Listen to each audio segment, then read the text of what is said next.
Buenas noches y bienvenidos a Sala de Prensa. Estamos a 2 días de que finalice el periodo de Iván Duque como presidente de Colombia y de que inicie el cuatrienio de Gustavo Petro, y como cualquier mandatario, Duque ha tenido aciertos y desaciertos. Por eso, esta noche en Sala de Prensa queremos hablar de cómo fue su administración y lo que deja pendiente por desarrollar en diferentes temas de la agenda nacional, pero también sobre los retos del nuevo gobierno en Colombia. Y para esto hemos invitado a Olmer Muñoz, docente de la Universidad Pontificia Bolivariana de Medellín. Profesor, buenas noches y bienvenido a Sala de Prensa. ¿Cómo está? Muchas gracias, Julián, y gracias por la invitación, y a todos los televidentes una muy buena noche acá en Sala de Prensa. A usted por acompañarnos. Profesor, lo que muchos se preguntan, ¿cómo será recordado el gobierno de Iván Duque? Bueno, yo creo que ahí es una muy interesante pregunta, porque yo creo que van a haber 4 cosas muy claves, sobre todo del legado de su gobierno.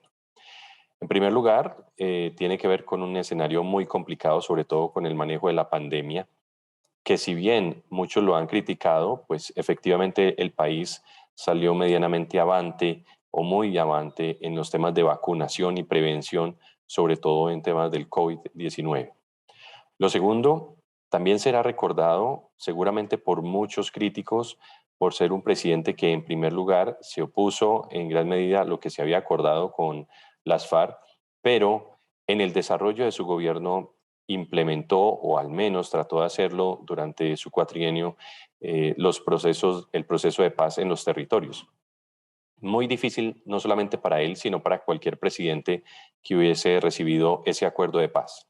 Lo tercero tiene que ver con la crisis que vivimos, sobre todo en el año 2021, que tuvo que ver con una crisis social, cómo se sortió el tema de las protestas en el país, la reforma tributaria que se había presentado por el exministro Carrasquilla, y todo lo que esto generó en el país, sobre todo con una reacción en algunos sectores bastante violenta y en otros más moderada. Entonces, en ese sentido, también tuvo que ver con la reacción frente al asunto de las protestas. Y por supuesto, finalmente, hay 2 factores que son muy importantes para dejar un cuarto y quinto elemento. Uno, el orden público, sobre todo el país tiene una alta tasa de acción de los grupos armados, y en materia de seguridad, pues acertó con muchos asuntos, sobre todo en seguridad, para reducir la actividad armada de los grupos, pero esto ha generado bastante temor al país y ha creado pues otros nichos también de crimen organizado que no solamente podrían ser atribuidos a él. Esto hace parte de la evolución del crimen organizado en nuestro país, y finalmente es la proyección económica que le deja a Colombia, y es un país que en medio de la crisis logra sortear una dificultad muy grande, que todavía tenemos rezagos, pero que tenía que ver directamente con los temas de pobreza. Es un país con una pobreza muy alta, se le aumenta justo en la pandemia, tiene que aumentar el gasto público, y yo creo que si bien hizo un manejo racional de la economía, hay también unos temas que son muy importantes para proyectarlos en el próximo gobierno. Sí, señor, precisamente son hechos que marcaron el cuatrienio de Iván Duque, pero también a esta hora de la noche se suma a nuestra conversación Carlos Arias, analista y estratega político. Buenas noches, Carlos, ¿cómo se encuentra? Julián, buenas noches. Muy bien, gracias. A usted por acompañarnos en esta charla. Estábamos hablando acerca de cómo será recordado el gobierno Duque. Carlos, en su concepto, ¿cómo cree que precisamente que los colombianos recordarán a Duque luego de 4 años de la presidencia? Bien, para iniciar un pequeño contexto, yo creo que se toca establecerlo en 2 tipos o 2 o 3 tipos de tiempo. En el corto plazo seguramente será recordado, seguramente tendremos un presidente relativamente activo desde los alfiles que dejó amarrados en diferentes entidades en los últimos nombramientos del mes y medio. Sin embargo, en el próximo mediano plazo vamos a encontrar un gobierno anodino, básicamente a partir del ejercicio de la construcción perceptual de lo que significa en comunicación política el legado. Iván Duque no dejó legado. Si miramos hacia atrás rápidamente, podemos encontrar que Álvaro Uribe Vélez dejó un legado importante y poderoso que aún sigue siendo recordado en América Latina como la seguridad democrática. Y Juan Manuel Santos será recordado por la paz y tendrá una impronta histórica por el Nobel de Paz, mientras que Iván Duque no será recordado por absolutamente nada. Su gran premisa de gobierno, que fue la economía naranja, resultó siendo gaseosa, resultó siendo carente de aterrizar y de contextualizar a un mercado colombiano emergente de emprendimiento y de emprendedores. Su tal valle de software básicamente no existe. Entonces, lo que vamos a encontrar en el corto plazo efectivamente será un ejercicio de recordación, de contraste. Seguramente vamos a ver un libro blanco del gobierno Petro y va a haber un retrovisor de la derecha. Pero en el mediano plazo, seguramente el legado o lo que es Iván Duque va a desaparecer una vez las entidades de control que él nombró, Fiscal General de la Nación, Procuradora General de la Nación y Contralor General de la República, que está a punto de irse, abandonen sus cargos, y asimismo las personas que, como le mencionaba, dejó amarradas en algunas entidades.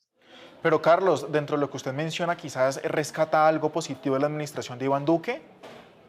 Sí, claramente hay elementos positivos, lamentablemente no tan destacables como lo que uno esperaría de un gobernante y de un presidente, pero no se puede desconocer que a pesar de las dificultades y a pesar del show mediático que protagonizó en su programa diario, la vacunación en Colombia en la gran mayoría de ciudades logró hitos históricos para poder mitigar la pandemia en Colombia. Y a pesar de que es muy discutible el crecimiento económico, también hay elementos destacables que son cuantitativos y son reales y nadie puede desconocer. Las ganancias de Ecopetrol, a pesar de que su acción se haya desvalorizado históricamente, son elementos importantes a destacar. Regreso con Olmer y le pregunto para usted cuáles son esos saldos pendientes o los saldos negativos del paso de Iván Duque por la presidencia, profesor. Bueno, yo creo que hay bastantes factores también, tanto positivos como negativos, y saludando al profesor Arias, hay cosas muy importantes también por reconocer, pero evidentemente Iván Duque tiene una carencia política muy notable. El asunto es que el presidente Iván Duque, ya de salida, pues lo digo con todo el respeto, fue muy mal político. Es decir, las relaciones, sobre todo con las bancadas e incluso con su mismo partido, no fueron las mejores. Y en ese sentido, hubo temas que habían que manejarse de la manera política como hay que manejarlo en cualquier gobierno, no solamente en el de él. Seguramente a Gustavo Petro también le tocará, y lo estamos viendo evidentemente en los temas de acuerdo en el Congreso. Entonces yo creo que uno de los peores baches que él tiene es que puede ser en algunos casos un cierto administrador de recursos, pero la visión de país implicaba también en muchas circunstancias una visión de Estado.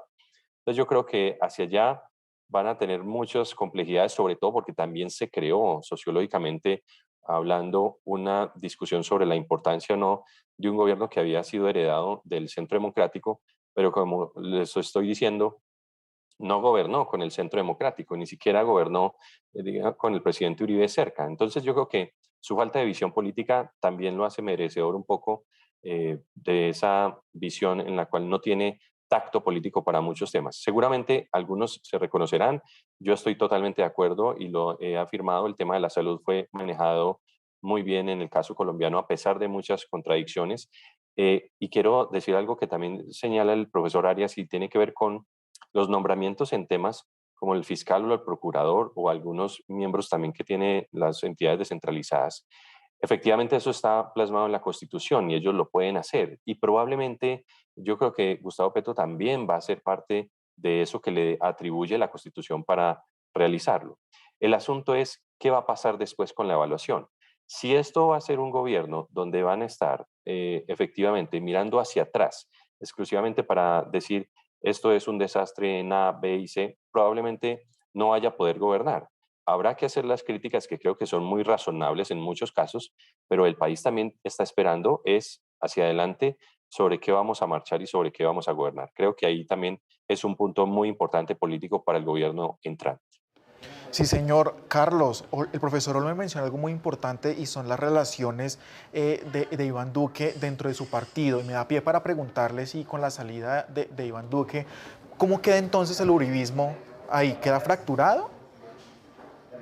Mire, Julián, la pregunta es muy pertinente, pero acabo de recordar algo que olvidé en la pregunta anterior, y es que destacamos de Iván Duque, es un muy buen presentador de televisión.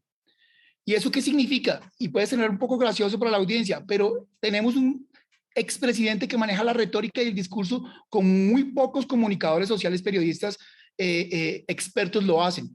Y esto no es insignificante, porque a partir de esa narrativa y esa retórica de discurso, muchas personas que no están imbuidas en la política y en las dinámicas de las políticas públicas pueden llegar a crearse un imaginario de un país paralelo, que fue lo que entre comillas terminó haciendo. Y es que gobernó desde un país que solamente su campana de resonancia veía y no el país real. Y esto me permite responder ahora sí su pregunta. ¿Qué pasa con el Centro Democrático? Creo que uno de los legados de Iván Duque es disminuir a su mínima expresión el Centro Democrático. El Centro Democrático queda no solamente disminuido desde su ejercicio real de poder, y esto no es mi subjetividad, usted puede entrar a revisar, o cualquier colombiano puede entrar a revisar, el Centro Democrático perdió curules. El Centro Democrático ha perdido el poder político en el Ejecutivo en las 5 capitales de departamento de este país, en el pareto electoral de este país. ¿Sí? Entonces yo creo que el Centro Democrático queda muy debilitado, el Centro Democrático no logra consolidar un líder de oposición, claramente, y como lo mencionábamos en otro espacio de Caracol, Rodolfo Hernández no es la oposición, y a pesar de que se escuchan voces como la de María Fernanda Cabal, Paloma Valencia, Miguel Uribe Turbay, incluso el primíparo Polo Polo, no creo que el Centro Democrático haya quedado fortalecido después de la administración de Iván Duque. Creo que quedó debilitado, creo que quedó mitigado, y creo que esto se va a ver aún más reflejado en las elecciones locales para alcaldías y gobernaciones. Precisamente, profesor Olmer, con base en lo que está diciendo Carlos, entonces, digamos, uno como imagina ahora en el nuevo gobierno, pues, al uribismo, antes poderoso, entonces uno podría decir que, pues bien, está en la minoría y en oposición. ¿Cómo será ese papel ahora del uribismo, pues, en este nuevo gobierno? Pues básicamente recurren a lo que tienen que hacer, es decir, se declaran como partido de oposición. Recordemos que en determinados momentos, incluso en gobiernos anteriores como el de Juan Manuel Santos, Gustavo Petro no representaba la mayoría en el Congreso, ni su pacto histórico, porque no existía. Por lo tanto, recordemos que Gustavo Petro en todas las administraciones pasadas se declaraba siempre en oposición. Eso no es ilegal, eso es totalmente válido, pero yo sí estoy totalmente de acuerdo, el Centro Democrático pierde curules, pierde capacidad, pero un tema que es bien interesante es que la representación de más de 9 millones de votantes en el país reflejados en el Congreso no se ven como oposición, por ejemplo, al gobierno. Y no lo digo de mala fe como por hacer una oposición simple contra todo lo que vaya a decir el presidente. Yo creo que no. Simplemente como una postura sana política donde debe haber una controversia racional. Entonces yo creo que el Centro Democrático ha perdido muchas capacidades. Yo he insistido mucho en el programa y en otros espacios. Precisamente el del uribismo es Álvaro Uribe Vélez, y poco se ve ese entorno de los que están en el Senado y la Cámara como unos que puedan cargar con ese legado. La figura de Álvaro Uribe sigue siendo excepcional, es un asunto muy, digamos, extraordinario para el caso colombiano, representatividad política. No estoy diciendo que sea la maravilla en todo, simplemente que es un político con una gran tradición, y creo que su partido debe reacomodarse a las próximas elecciones, que va a ser difícil, pero evidentemente es parte de una figura que él legó y que no tiene todavía mucho respaldo, sobre todo en algunos congresistas. Claro, sí, señor. Y bueno, ahora cambiando un poco, digamos, la balanza, hablamos del nuevo gobierno porque comienza precisamente la era Petro.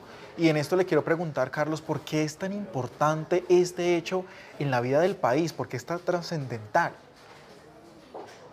Básicamente es porque es histórico. Es la primera vez, creo que sí es la primera vez, si mi memoria no me falla, que tenemos un gobierno de izquierda. Y es la primera vez que tenemos a un ex guerrillero, ex militante de un grupo armado al margen de la ley, que fue amnistiado como presidente. Y eso ya de entrada marca un hito histórico. Dos, la estructura social de la apuesta de gobierno de Gustavo Petro representa un verdadero cambio. Ahora bien, eso desde la retórica y el discurso.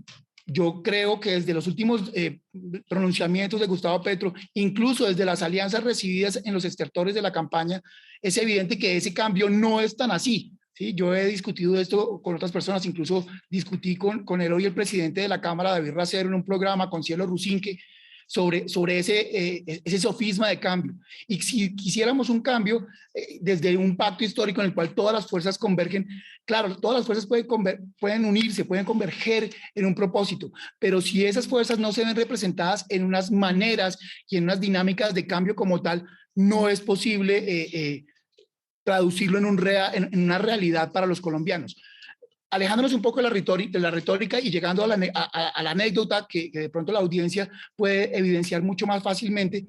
Hoy, por ejemplo, que el presidente del Senado, Roy Barreras, hubiese querido intervenir la lista de elegibles a la Contraloría General de la Nación, de la República, perdón, tantas veces y en tantas ocasiones, ya denota que no hay un cambio, porque lamentablemente, a pesar de que la lista nos guste o no nos guste, haya tenido errores en su adjudicación, desde la ley 1904 de 2018 está planteado así y no se puede torcer la ley. Entonces, si estamos hablando de un cambio, de un respeto por las instituciones, tenemos que arrancar por respetar las instituciones y desde las instituciones mismas generar un cambio sin torcer las instituciones. Entonces, yo creo que es desde allí que podemos ponderar este tipo de escenarios en el inicio del gobierno. Es decir, un cambio con una expectativa altísima que tienen los colombianos, pero que a pesar de que tenemos buenos nombramientos, lamentablemente aún no se ve y no se vislumbra como los colombianos lo estábamos esperando. Pues precisamente hablando de los, digamos, ese principio o esos inicios de los escenarios que vienen, pues se han conocido los primeros anuncios del nuevo gobierno. Profesor Olmer, ¿usted qué destaca? ¿Cómo los ha visto? Hemos tenido anuncios en temas económicos, en temas sociales también. ¿Usted qué destaca o qué análisis hace de esos nuevos anuncios? Yo creo que a lo que se está enfrentando y se va a enfrentar a partir del domingo el presidente Gustavo Petro es el nivel de realismo que va a tener que enfrentar en el país. Las promesas de campaña, muchas de ellas se ven cada vez más difusas, sobre todo en la práctica política que le toca realizar al presidente y a los partidos que van a hacer coalición. Esto significa que muchas de las pretensiones que se han pensado con un nivel de expectativa demasiado alta, les han tocado que bajarlas al nivel más racional posible. Temas económicos como una posible tributaria en 50 billones que van bajando. Temas de tributación que también tienen una alta expectativa y van bajando. Temas de negociación donde se pone la máxima expectativa pero tienen que mirar temas jurídicos y no pueden saltarse temas de la ley. Los temas sociales que también son muy importantes y fíjense ustedes, ante anuncios previos en la campaña o incluso ya después de ser electo presidente de la República, pues los ministros también han tenido que darse cuenta, no porque haya sido todo el máximo desastre, sino porque hay cosas que probablemente no van a cumplir. Y les pongo un caso también anecdótico, como lo hace el profesor Carlos Arias, que es muy importante. Algunos militantes del pacto histórico efectivamente prometieron hasta la saciedad para la reelección en el Congreso y para la elección del presidente Gustavo Petro que su primer acto iba a ser el proyecto de ley que iba a ser fundamental para rebajarse salarios como congresistas. De ahí a que Gustavo Bolívar e Iván Cepeda y otros senadores hayan dicho la semana pasada o esta semana que ese proyecto va a estar en vigencia para el siguiente periodo presidencial, es decir, para el 2026, creo que también es una cosa interesante con los votantes. Entonces creo yo, como lo decíamos una vez también con el profesor Carlos Arias, una cosa es la pretensión que usted tiene y lo que le ofrece al votante. Pero si son ellos sensatos, también tendrán que hacerle reclamos, no solamente en esas prácticas que se van a ver abocados, como tener partidos de gobierno que además les van a exigir burocracia y que además van a exigir otro tipo de cosas que esperemos, yo lo digo en este programa con ustedes, de buena fe, que le vaya muy bien al país, pero el nivel de realismo al que se está enfrentando y los ministros también se va a ver reflejado en que muchas de las cosas que generaron como expectativa probablemente no las desarrollen o no las cumplan a cabalidad. Entonces yo creo que es muy importante que pues ya después escuchemos y que entre en ejercicio el gobierno. No podríamos criticar algo que todavía no ha llegado, pero simplemente es para ver que la expectativa y la realidad cada vez se hace más corta, sobre todo porque se vuelven imposibles materiales a veces también para cumplir todas esas expectativas que no solamente tiene el colombiano, sino también pues el mismo gobierno. Sí, señor, y en ese orden de ideas, digamos que también ha llamado mucho la atención los nombramientos de ministros como las carteras de Defensa, de Salud y de Hacienda. Carlos, ¿usted cómo ve esos nombramientos también, pues ya a pocos días de que asuman ese cargo las tres personas que fueron designadas para Defensa, Salud y Hacienda? Y en términos de percepción y en términos de la construcción persuasiva del imaginario colectivo de los colombianos, los nombramientos del Ministerio de Agricultura, Cecilia López, y el Ministerio de Economía, por decirlo de alguna forma, Ocampo, son unas palmadas en la espalda positivas para la opinión pública por lo que representan, por la hoja de vida de estos dos ministros. Sin embargo, en el nombramiento de Iván Velázquez hay muchas cosas muy complejas. Primero, porque no conoce el sector defensa, aunque históricamente, y ha sido demostrado por el gobierno Duque, ningún ministro de defensa tiene por qué saber de defensa, que eso es lamentable.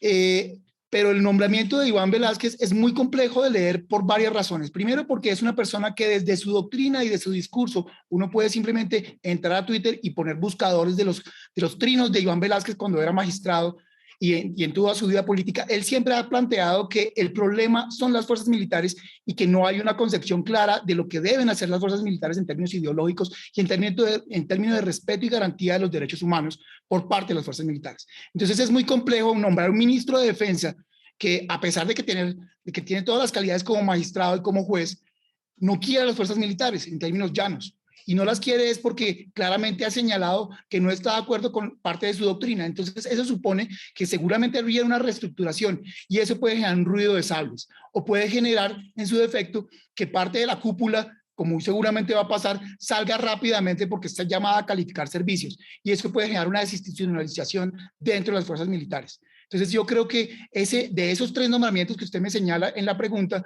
el que más me cuestiona y me preocupa es el de Iván Velázquez, sin claramente señalar que Iván Velázquez como persona ética e idónea en el manejo de la justicia tenga algún tipo de tacha o pueda señalarse algo en su nombre. Usted habla de las Fuerzas Armadas y le quiero preguntar al profesor Olmer cómo cree entonces que será la relación de las Fuerzas Armadas con el presidente Gustavo Petro. Yo lo veo en dos líneas fundamentales. Por un lado, veo un poco, digamos, preocupante, pero sin alarmar, el tema también con el ministro Iván Velázquez, sobre todo por la reacción antimilitar que puede generar él dentro de su ministerio.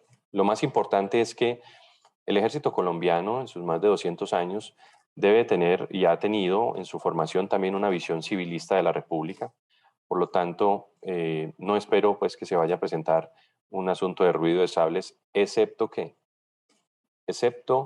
que los marcos constitucionales sobre los cuales se mueva el país se vean resquebrajados a nivel nacional. Lo segundo, que tiene que ver también con las reformas profundas en el sistema de defensa, y es, por ejemplo, de seguridad y defensa, que es el traslado de la policía al Ministerio del Interior o al ministerio que designen. Eso va a ser interesante, me parece muy bien, creo que hay asuntos que se pueden mejorar dentro de las instituciones, pero yo creo que hay que ser también tácticos en el manejo de la fuerza pública en nuestro país. Ejemplo, ha habido muchas ideas sobre las cuales se pretende o se quiere pensar que la reducción de las fuerzas militares sería lo mejor para seguir evitando el tema de confrontación en el país, o que la desaparición del ESMAD va a reducir los temas de dificultades de orden público en el país.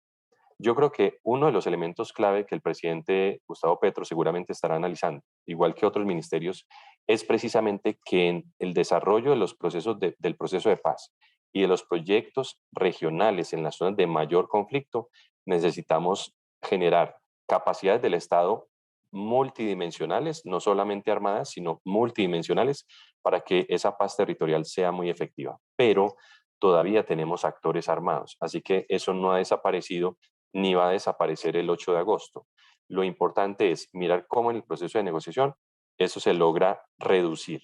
Pero si esto fuese retórico totalmente, y yo les dijera a ustedes que a partir del 7 de agosto, con la posesión del presidente Gustavo Petro, es la paz total y ya está todo en calma, pues sería totalmente falso. Yo creo que lo importante es hacer un ejercicio de gobierno, claro, creo que las instituciones hay que protegerlas, no hay que conectar obviamente ni con el delito ni con el exceso, en eso estoy totalmente de acuerdo, proteger los derechos humanos del ciudadano, defender al ciudadano y llevar a que la fuerza pública cumpla los estándares, pero también que no generemos una inconformidad por efectos de una venganza o rencilla contra uno de los estamentos que seguramente en el futuro se acordarán de esto que estamos hablando, es el que sostiene el proceso de paz en los territorios, porque hay que brindarles capacidad de atención a la población y uno de esos ápices es la fuerza pública. Los demás son justicia, salud, todo lo que nosotros sabemos, más multidimensional.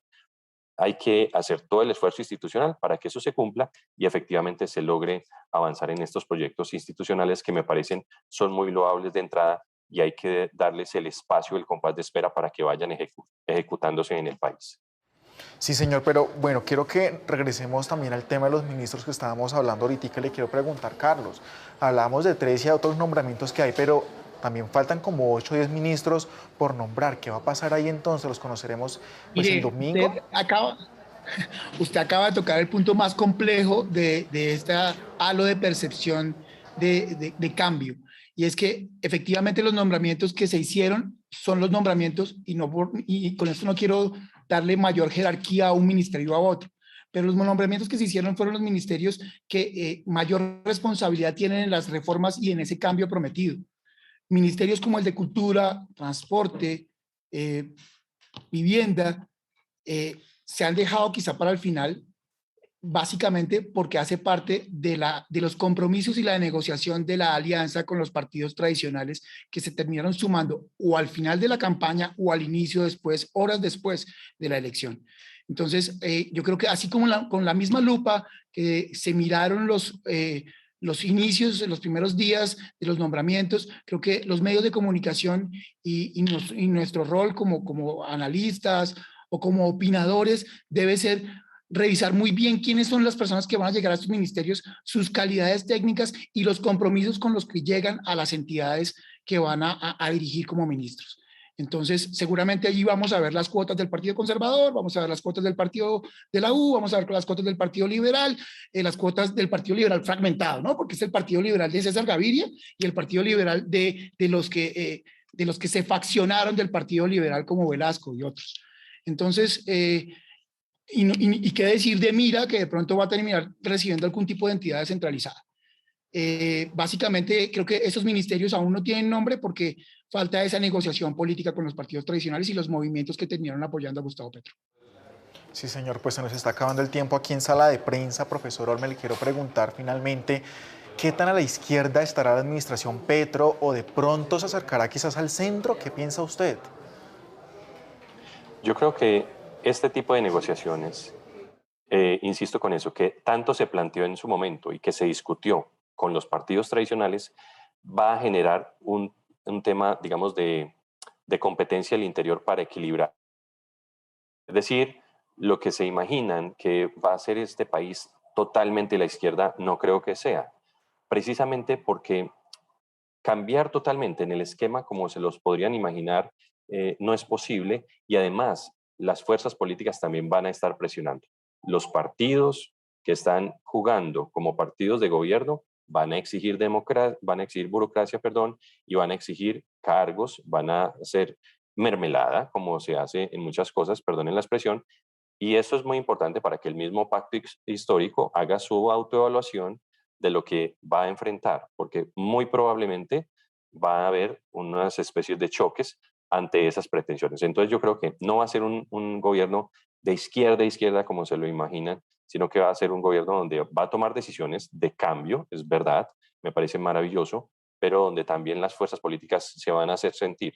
Y además el presidente Gustavo Petro no está gobernando solo la nación, así que difícilmente podría hacer todos los cambios que él quisiera de un solo tajo.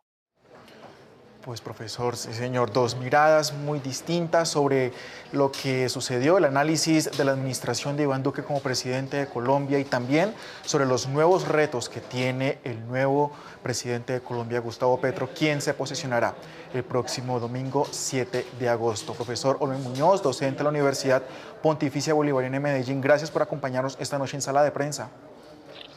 Muchas gracias, Julián. Muchas gracias al doctor Carlos y a todos los televidentes. Y Carlos Arias, analista y estratega político, también muchísimas gracias por acompañarnos esta noche en Sala de Prensa. No, muchísimas gracias a ustedes y esperemos que la audiencia quede satisfecha con nuestras preguntas o que se le generen más preguntas. Muchísimas gracias. A los dos por acompañarnos y a ustedes muchísimas gracias por estar esta noche en Sala de Prensa. Que descansen y feliz fin de semana.